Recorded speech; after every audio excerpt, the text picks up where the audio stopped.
انا دكتوره منى عبد الرازق الخطيب.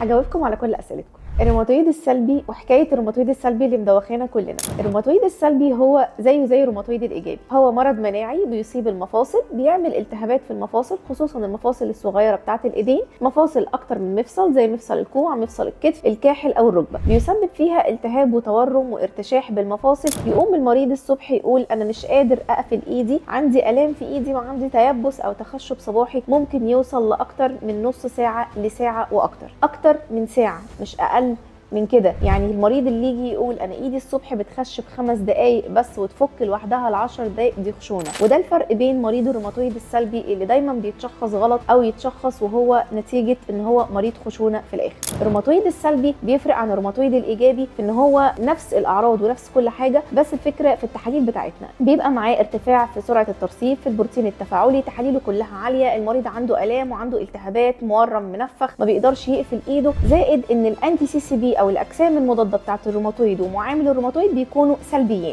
تيجي المريضه تقول انا استلمت يا دكتوره التحاليل من دكتور المعمل ولا الدكتور فلان بتاع البطنه ولا دكتور فلان جه قال لي انت يا ستي ماشيه على علاج روماتويد ليه؟ ده تحليل الاجسام المضاده بتاع الروماتويد سلبي، وقفي علاجك انت ما عندكيش روماتويد. لا، في نوع اسمه روماتويد سلبي. الروماتويد السلبي ده ما بيظهرش في التحاليل اجسام مضاده، لكن تحاليل المريض بتبقى عاليه، زائد ان المريض بيبقى عنده الام، بيبقى عنده شكوى، وبعض الدكاتره بيسموه شبيه الروماتويد ويبداوا له بالعلاج على طول. الروماتويد السلبي بيفرق عن الخشونه بتاعه مفاصل الايدين فيما يلي. اول حاجه الروماتويد السلبي، طبعا مريض الروماتويد بيبقى معاه التهابات وبيبقى عنده تيبس صباحي، بيبقى عنده الام بالمفاصل. الخشونه بيشتكي من نفس الشكوى بتاعه مفاصل الايدين، ان هو عنده الام بس مفاصله ما بتورمش. دايما الوجع في المفاصل بتاعه مريض الخشونه في العقل الاخيره بتاعه الصوبع. مريض الروماتويد وجعه في المفاصل اللي هي ناحيه تحت، المفاصل الام سي بيز والبي اي بيز اللي بنسميها. مريض الروماتويد يقول انا بتخشب اكتر من ساعه الصبح، ايدي ممكن تقفل على الظهر ولا على العصر، لما احطها في شويه ميه وابدا اقوم اشتغل ايدي بتتعوج، بربط ايدي. مريض الخشونه عنده نتوءات بتحصل في الاطراف بتاعه الصوابع او في العقل الاخيره بتاعه الصوابع. مريض الخشونه لو عملت له تحاليل هلاقي ما فيهاش حاجه، ولا سرعه الترسيب عاليه ولا البروتين التفاعلي ولا الاجسام المضاده موجوده. طبعا علاج مريض الخشونه بيختلف عن علاج مريض الروماتويد. مريض الخشونه بيمشي على ادويه الخشونه، على الكولاجين وعلى حاجات مضاده للالتهابات او مسكنات. مريض الروماتويد بيمشي على ادويه مناعه.